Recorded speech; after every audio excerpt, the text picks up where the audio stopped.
රට යනවද නැද්ද යනවද නැද්ද යනවද නැද්ද මම රට යනවද නැද්ද මොකද යනවද නැද්ද කියලා හිතන්න. නෑ මම කල්පනා කරා රට යනවද නැද්ද කියලා මේ අර වාගේ බොයිෆ්‍රෙන්ඩ් කියන්නේ රට බොයිෆ්‍රෙන්ඩ් නෙමෙයි හස්බන්ඩ්. හස්බන්ඩ් ඔව් හස්බන්ඩ්. ඒ කියන්නේ මියල්ල බලන්න බැන්දද බැඳලා තමයි ආ රට ගියේ. ගිය පාර වීඩියෝ එකදී හම්බුණා මේ පැත්ත හැරලා මේ පැත්ත බලද්දි නෑ මාරයි නේද එහෙම තමයි ඉතින් රට යන්න ඕන නම් අපි මොනවා හරි ඒ අවශ්‍ය දෙයට ඊළඟ පියවර ගන්න බෑ. ඒක ඇත්ත අපි හැමෝටම උතින් වාගේ හස්බන්ඩ් වගේ ලේසියෙන් යන්නත් බෑනේ නේ ඔව් මොකක් හරි ක්‍රමයක් තියෙනවා හරියට සිස්ටම් එකක් තියෙනවා නැත්නම් ඉතින් නන්නත්තර වෙන්න තමයි වෙන්නේ ඔව් ඒක අනිවාර්යයෙන් මේක අනිවාර්යයෙන් වෙනවා. හරි විදියකට ගියේ නැත්නම් අනිවාර්යයෙන් මේක වෙනවා. මම මේ බැලුවේ හත්සරනේ මේවනේ ජොබ් වීසා එකකින් යනවද ස්ටුඩන්ට් වීසා එකකින් යනවද මොකද්ද මම කරන්නේ මට හිතා ගන්න බෑ මොකද්ද කරන්නේ කියලා මට නම් හිතෙන්නේ ඔයාට යන්න හොඳ ස්ටුඩන්ට් වීසා එක. ස්ටුඩන්ට් වීසා එක දැන් මේකනේ ඩ්‍රීම් ෆ්ලයි කියන අපි හැමෝටම කියනවා රටේ ලෝකේ ඉන්න හැම අයටම කියනවා ඒක ඇත්ත. අපිටත් බැරිද ඔක යන්න නේ මොකද බැරි? ඔය උත්සාහ කරේ නෑනේ කවදාවත්. ඒවා දැන් කල්පනා කරන්නේ. උත්සාහවන්තයා ජය ගනී ප්‍රමාදය පසුතැවීමට හේතු වෙයි කියලා මට දැන් ඔයාගේ මුද්ද දැක්කම මතක් වෙනවා. තමන්න ඒක ඒවා වැඩක් නැහැ. මේකයි වැඩේ. ගොඩක් දෙනෙක් අපේ ඔය කමෙන්ට් සෙක්ෂන් එකේ පැත්තට ගියොත් ගොඩක් දෙනෙක් අහනවා ඩ්‍රීම් ෆ්ලයි එකෙන් ජොබ් වීසා වලට යන්න බැරිද කියලා. එතකොට ස්ටුඩන්ට් වීසා විතරද පුළුවන් කියලා ගොඩක් කට්ටිය අහනවා. ඔව්. ඕකත් පොඩ්ඩක් පැහැදිලි කරලා දෙන්න ඕනේ. ඔව් නිමේෂ් අපි අනිවාර්යයෙන්ම ඒ ගැන අනිවාර්යයෙන්ම පැහැදිලි කරලා දෙන්න ඕනේ. මොකද ගොඩක් අයට අපි දැක්ක කමෙන්ට් සෙක්ෂන් එකේ ගොඩාක් ප්‍රශ්න අපෙන් අහලා තිබුණා කොහොමද ගියේ කොහොමද මෙතනට කන්ටැක්ට් කරගන්නේ. ඒ වගේ ගොඩක් ප්‍රශ්න ඒගොල්ලන්ට තිබුණා. ඒ ප්‍රශ්න ටික අනිවාර්යෙන් අපි ක්ලියර් කරලා දෙන්න ඕනේ. මම බලන්න තත්සරනේ මං අපේ ඩ්‍රීම් ෆ්ලයි එකේ TikTok එකේ උඩ පහළ ගියා. මේ යනකොට ගොඩක් අය අහන දේ තමයි මේ කොහොමද ගියේ? ඒ කියන්නේ දැන් රුමේනියාවට වෙනත් රටක ඉඳලා ලංකාවේ නෙමෙයි වෙන රටක ඉඳලා කොහොමද ගියේ කියන එක. තව කට්ටියක් අහනවා අපිට වැඩ කරලා පුරුදුයි. හැබැයි අපිට ක්වොලිෆිකේෂන්ස් නැහැ. ඒ කියන්නේ කාලයක් වැඩ කරලා හැබැයි ක්වොලිෆිකේෂන්ස් නැහැ. මේකට මොන ක්‍රියාමාර්ගයක්ද ගන්න කියලා. දැන් ඔන්න ඕකයි ප්‍රශ්නේ. දන්නකො මටත් දැන් ගිහිල්ලා ඉගෙනගෙන ඉතින් ඕව විතරක් කර කර ඉන්න බෑ. මටත් ගොඩ දාන්න පවුලක් තියෙනවා. පවුල? ඔයාට කොහෙද පවුලක් තියෙන්නේ? නෑ පවුල් දෙක තුනක්. දෙක තුනක් එහෙම තියෙනවා. ඉතින් ඔයා දන්නේ නැතුණාට මේ ලෝකෙ විවිධාකාරයි. ඇත්ත ඇත්ත. අස්සරනේ. ඉතින් දැන් ඒ පවුල් ටික ගොඩ දාන්නත් ඕනේ. මම ගොඩ යන්නත් ඕනේ. ඒක ඇත්ත. ඔයාලා විතරක් ගොඩ ගිහලා හරියන්නේ නැහැ. දැන් ඔයා නම් තවඩ දවසින් චුස් ගාලා යයි. චුස් ගාලා යයි කිව්වේ. රටෙන් එළියට යයි. දැන් මට දෙන ප්‍රශ්නේ තමයි ස්ටුඩන්ට් වීසා එකකින් අපි රුමේනියාවට ගියා කියමුකෝ යුරෝපෙට ගියා කියමුකෝ. අපි අනාගතේට මොකද වෙන්නේ? මාත් අහන්නේ ඒක තමයි. මොකද වෙන්නේ? අද ඉන්න තරණ යන ගොඩක් සතුටුයි ඉතින් මොමාරි ආස දේ කරගත්තා. ඉගෙන ගන්නවා ඉගෙන ගන්න ලොකු උවමනාවක් තියෙනවා.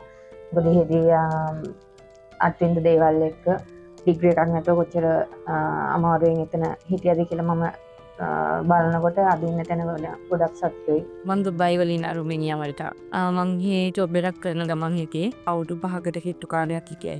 එහෙදි ප්‍රොමෝෂන් එකක් ගන්න මං ගොඩක් try කළා. මට ඩිග්‍රී එකක් තිබුණ නැහැ. හොය හිටියේ මට ඩිග්‍රී එකක් කරන්න.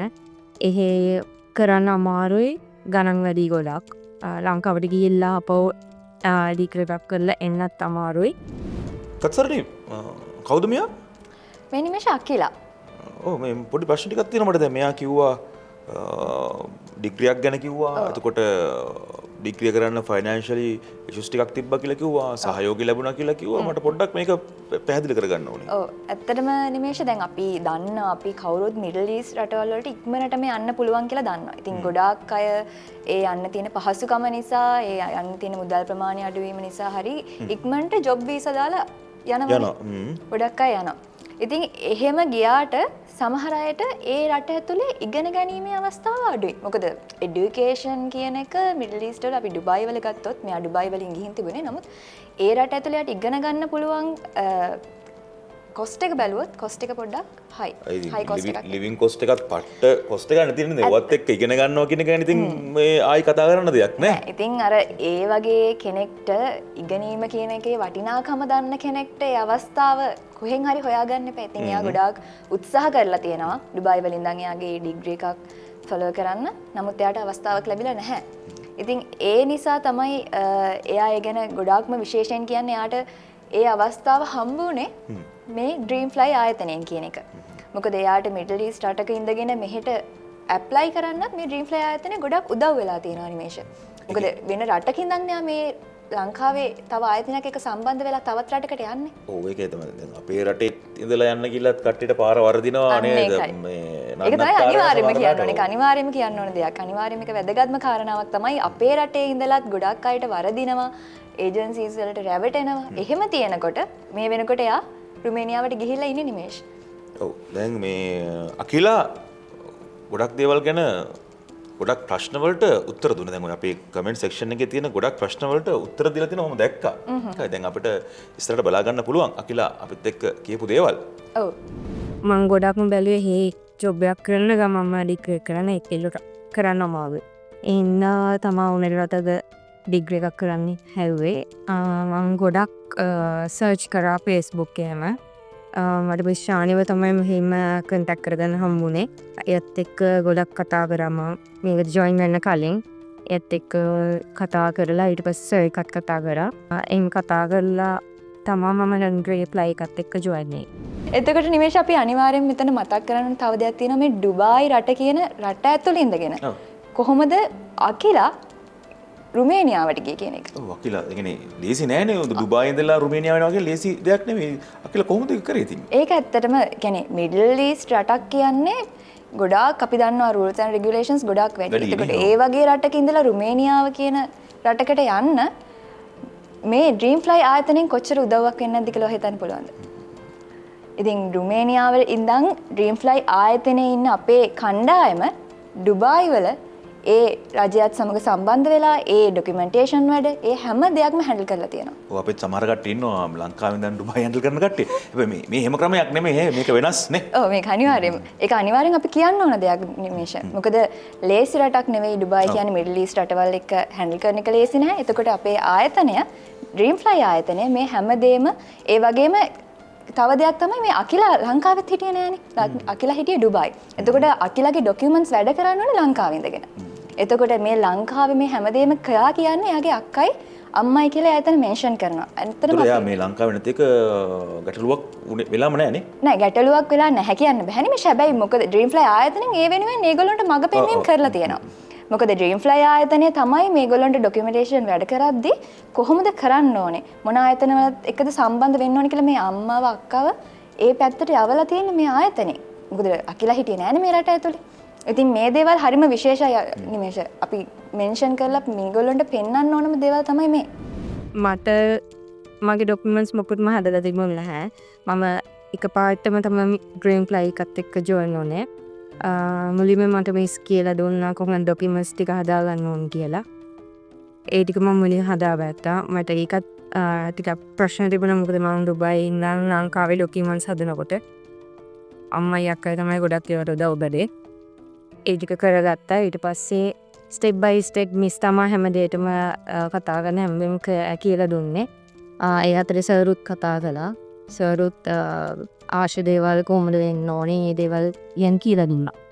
සර් එක කතා කරද්දී මට තිබිච්ච ෆයිනෑන්ෂල් ඉෂුස් ටිකක් මම සර් එක්ක කතා කළා. ඒවා මැනේජ් කරගන්න සර් ගොඩක් මට උදව් කළා. එහෙම මැනේජ් කරගෙන තමයි ඉතින් අද මේ ගමන ආවේ.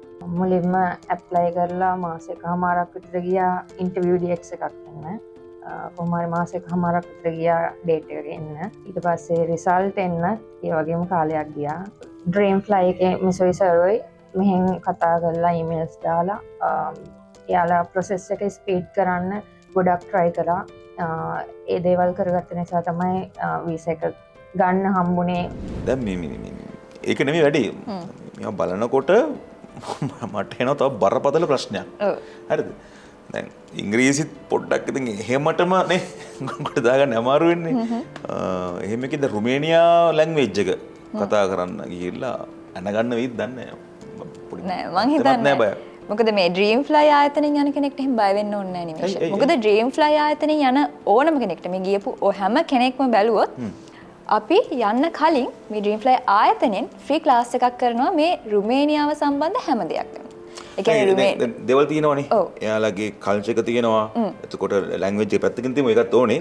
කල්චර් එක ජීවන ඒගොල්ලෝ ක්‍රමය නේද? ඒගොල්ලෝගේ රටේ ගිහලා අපි ඉන්නේ කොහොමද? දැන් ඒ ඔක්කොම කියලා දෙනවද? අනිවාර්යයෙන් ඔක්කොම කියලා දෙනවා. ඒ කියන්නේ රුමේනියාවේ කල්චර් එක, රුමේනියාවේ ෆුඩ් කල්චර් එක, ලැන්ග්වේජ් එක අපි කිව්වොත් නිමේෂ අපිට හෙට ගියාට පස්සේ ඒ ලැන්ග්වේජ් එකෙන් ටෙස්ට් එකක් එහෙම තියෙනවා කරන්න. එතකොට මේ ටෙස්ට් එකට මූණ දෙන්න මෙහෙන් සූදානම් කරලා තමයි යවන්නේ. එතකොට මේ ඉන්න මෙහෙන් ගියපු හැම ළමෙක් මේක විශේෂයෙන් මතක් කරන්න ඕනේ.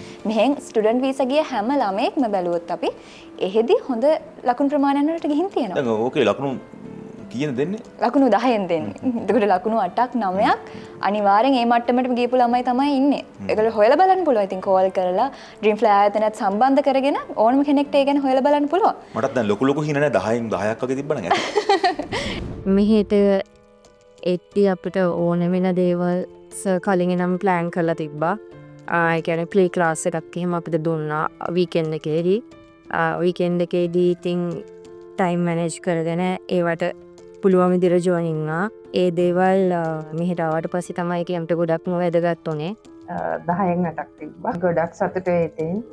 සර්ජන විමස් කියන හම්බවෙච්ච සර්විස් එකත් එක්ක තමයි ඉතින් වගේ තැනකට එන්න හම්බුනේ. මට තව විශේෂ කරුණක් තියෙනවා නිමේෂ් මතක් කරන්න. ඒක තමයි Dreamfly ආයතනය අනිත් ඒජන්සීස් වලින් වෙනස් වෙන්නේ කොහොමද? ඒ කියන්නේ Dreamfly ආයතනය ඒජන්සි එකක් විදිහට අපිට හඳුන්වන්න බෑ. මොකද Dreamfly කියන්නේ අධ්‍යාපනික ආයතනයක්. එතකොට වෙනත් ඒජන්සීස් වලින් කරන්නේ වීසා එකක් ගහලා එන හැම කෙනෙක්වම රට යවන එක. හැබැයි Dreamfly ආයතනය එහෙම ආයතනයක් නෙවෙයි. Dreamfly ආයතනයෙන් කරන්නේ වීසා එකේ ප්‍රොසෙස් එක විතරක් නෙමෙයි. ඒ වීසා එකක් ගන්න එන ළමයෙක්ගේ මුල ඉඳන්ම ඒ ළමයාගේ සුදුසුකම්, ඒ ළමයාට අවශ්‍ය දේ, ඒ ළමයාගේ තියෙන රික්වයර්මන්ට් එක, ඒ හැම දෙයක්ම බලලා තමයි ඒ ළමයාව යවන්න ඕන තැන Dreamfly ආයතනයෙන් ඒ ළමයා වෙනුවෙන් කන්සල්ටේෂන් එකක් කරලා ඇත්ත වශයෙන්ම ඒ ළමයාගේම තියෙන අවශ්‍යතාවය වෙනුවෙන් තමයි ඒ දේ කරන්නේ. මම මෙතන ළමයෙක් කිව්වට ස්ටුඩන්ට් වීසා යන ඕනම කෙනෙක්ට මේ අවස්ථාව හම්බ වෙනවා නිමේෂ්. කියන්නේ ස්ටුඩන්ට් වීසා යන්නේ අපි හිතන්නේ බැහැනේ A level කරපු ළමයි විතරයි කියලා. ස්ටුඩන්ට් වීසා යන්න පුළුවන් මේ වෙනකොට උසස් අධ්‍යාපනය වෙනුවෙන් තවත් බලන් ඉන්න අය. ඉතින් ඒ ඕනම කෙනෙකුට අනිවාර්යයෙන්ම Dreamfly ආයතනයෙන් ඒ අවශ්‍ය රික්වයර්මන්ට් එක කරලා දෙනවා මුල ඉඳන් අගටම. ඒක විශේෂයෙන් මතක් කරන්නේ ආෆ්ටර් සර්විස් එක ගැන. ගොඩක් අය හිතනවා මේ වීසා එක ගහලා වීසා ප්‍රොසෙස් ડોකියුමන්ටේෂන්ස් එතකොට කන්සල්ටේෂන්ස් මේ ඔක්කොම තියෙන්නේ මේ ලංකාව ඇතුළේදී විතරයි කියලා. නෑ රුමේනියාවට ගියාට පස්සෙත් ඒ සර්විස් එක ඔයා හිතන්නකෝ නිමේෂ් අපි මේ රටින් වෙන රටකට ගියාට පස්සේ අනිවාර්යයෙන්ම මේ තනිවීම කියන එක එනවනේ. එතකොට ඒ රට ඇතුලේ තනි වෙන කෙනෙක්ට තමන්ට ඉන්න මේ රුමේනියාව ඇතුලේ ඉන්න එකම තමන් දන්න කෙනා තමයි මේ Dreamfly ආයතනය. තමන්ගේ ඒ රට ඇතුළේදී තමන්ට එන ඕනම ගැටලුවකට මුහුණ දෙද්දී මේ Dreamfly ආයතනයේ සහයෝගය අනිවාර්යයෙන්ම ඒ යන කෙනාට ලැබෙනවා. ඒක අනිවාර්යයෙන්ම මෙන්ෂන් කරන්න ඕන දෙයක්. ඒත් එක්කම Dreamfly ආයතනය මේ අපි කියපු සේවාවන් ඇත්තටම ලබා දුන්නද කියන සැකයක් මතුවෙනවා නම් ඒ හැම සැකයක්ම දුරු කරගන්න පුළුවන් දෙයක් තමයි මේ Dreamfly ආයතනයේ මේ වෙනකොට තියෙන social media channels ටික. ඕගොල්ලන්ට මේ හැම channel එකක්ම search කරලා බලන්න පුළුවන් මේ වෙනකොට Dreamfly ආයතනය මගින් කී දෙනෙක් කොච්චර දුරකට තමන්ගේ කේස් බයි කේස් තමන්ගේ ප්‍රශ්න තිබුණු දේවල් විසඳගෙන අපි බැලුවොත් වෛද්‍යවරයෙක් විදිහට බැලුවොත් නිමේෂ් ලෙඩාගෙන් ලෙඩාට දෙන සේවාව වෙනස්. ඒ කියන්නේ ඔයාට තියෙන රෝගය නෙමෙයි මට තියෙන්න පුළුවන්. එතකොට ඒ වගේම තමයි මේ රට යන අයගේ තියෙන රික්වයර්මන්ට් එක. ඉස්සරහට ඉතින් මේ දේවල් දිගටම කරගෙන යන්න තමයි බලාපොරොත්තු වෙන්නේ. ඩිග්‍රී එක කොහොම හරි ගන්න ඕනේ. සර්ලා ඉතින් TRC එකෙන් පස්සේ අතාරින්න එකක් නැහැ. එයාලා හැමදාම අපිත් එක්ක ඉඳි ආෆ්ටර් සර්විස් එකක් එයාලා අනිවාර්යෙන් දෙනවා. සෙටල් වෙන දේවල් ගැන එතකොට අපේ ෆියුචර් ප්ලෑන්ස් ගැන මිස්ලි සර් අපිත් එක්ක හැම වෙලේම කතා කරනවා. ඒ දේවල් එක්ක ඉතින් ගොඩක් සතුටුයි. Dreamfly එකත් එක්ක එකතු වුණා ගැන. ඔව් ඒ කියන්නේ දැන් කිසි බයක් නැතුව ඒ තත්ත්වයට හුරු වෙලා රුමේනියාවේ පසුබිමක් දැනගෙන වැඩ ටික පටන් ගන්න පුළුවන් බයක් වෙන්න දෙයක් නැහැ නේ. ඔව් අනිවාර්යයෙන්ම නිමේෂ. එතනදී අපි අනිවාර්යයෙන්ම කියන්න ඕන දෙයක් තමයි මේ අපේ Dreamfly ආයතනයෙන් කරන ෆ්‍රී ක්ලාස් එක කරන්නේ මේ රුමේනියානු ජාතික කාන්තාවක්ම තමයි. ලස්සන තියනේ. අනිවාර්යයෙන්ම රුමේනියන් ගර්ල්ස්ලා කොහොමද ලස්සනයිනේ. යන්නම වෙනවා මෙයා බලන්න. ඔව් දැන් මෙහෙමනේ දැන් මේ වීඩියෝස් ටිකත් බලලා අපි කතා කරපු දේවලුත් දැකලා හැබැයි තවදුරටත් මොකක් හරි ප්‍රශ්නයක් ඔයාලට තියෙනවා නම් හිතේ තියන්න එපා. ඕනම වෙලාවක අපි ෆෝන් නම්බර්ස් ටික දානවා කෝල් එකක් ගන්න. හේතුව තමයි පැය 24 ඕනම වෙලාවක චෙක් කරලා බලන්න අරගෙන ෆෝන් එක ආන්සර් කරනවා. අපි මේ වීඩියෝ සෙටින් අනිවාර්යෙන්ම අපේ නම්බර්ස් ටික දාලා තියෙනවා. ඔව් ඒ නිසා කෝල් එකක් දෙන්න ජීවිතේ වෙනස් කරගන්න.